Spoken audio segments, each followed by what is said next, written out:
to say this also as a common man, again, common citizen. I am disappointed that other nations are declaring this before India is. That puts us in the same pigeonhole as Pakistan, as another country. I do not like Trump and other countries declaring a ceasefire when we ourselves haven't said it.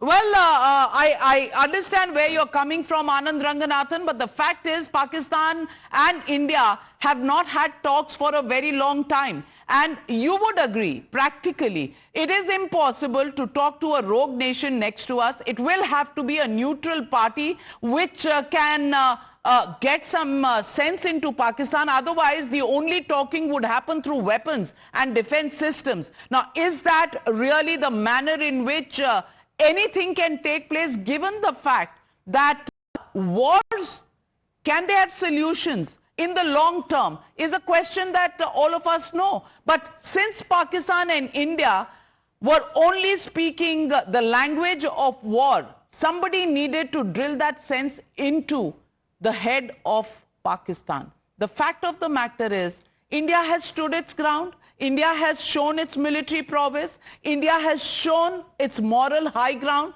not targeting civilians, targeting, number one, the terror camps, number two, only responding to provocation coming from Pakistan, and number three, telling the world we can do it alone. All of these statements have been made to a global community. It is, to my mind, a position of strength, and the announcement that any further act of terror would be seen as an act of war. India's made its stand clear.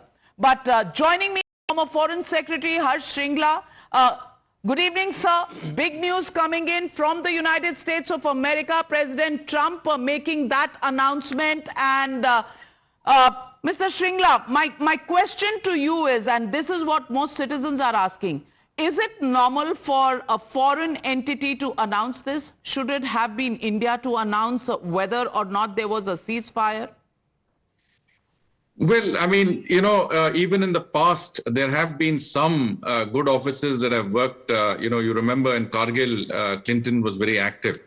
But whether Trump should have announced it before, we have conveyed our response to any such overture is something that is a question mark. I think, you can interpret it in various ways. The fact of the matter is that what we do know right now is that Trump has made an announcement that both sides have agreed to a full and unconditional ceasefire. Pakistan have conveyed its acceptance. I don't know what our assessment of this is, but I'm sure we will hear shortly in the press conference that is due to take place in a short while from now, our reaction to this.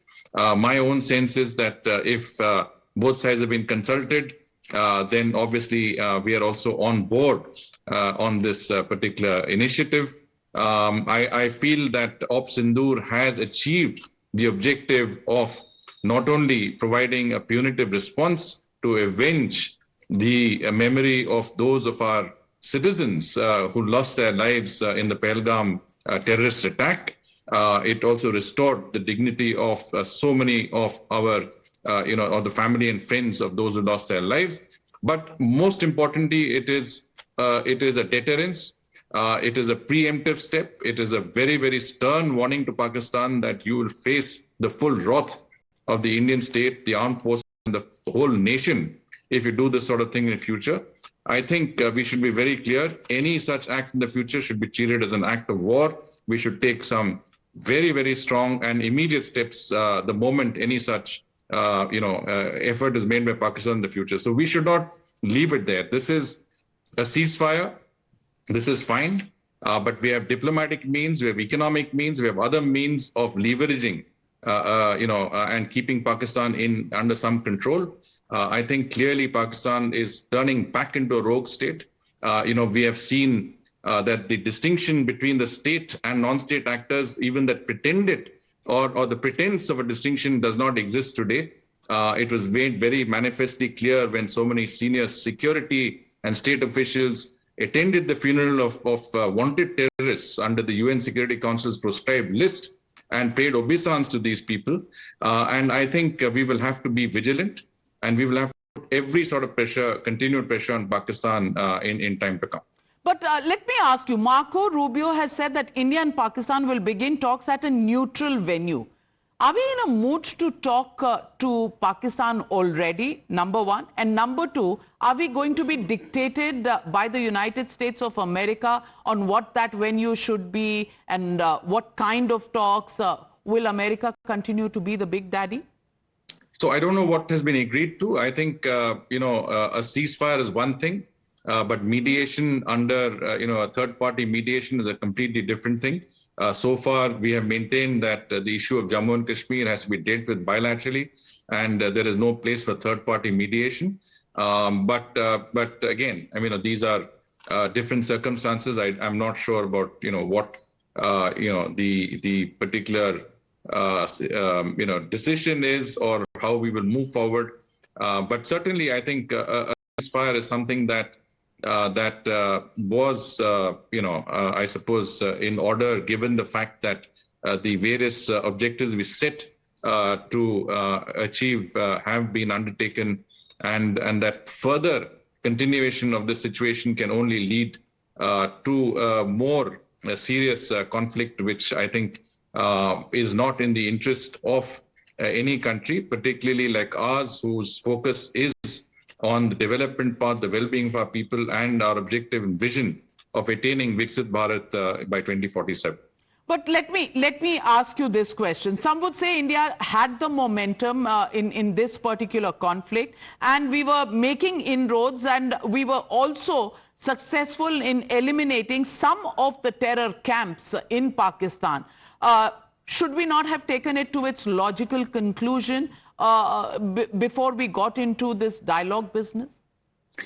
I think it depends on what your interpretation of logical conclusion is. The next step from what I saw was really open war, because Pakistan had moved its troops to forward position.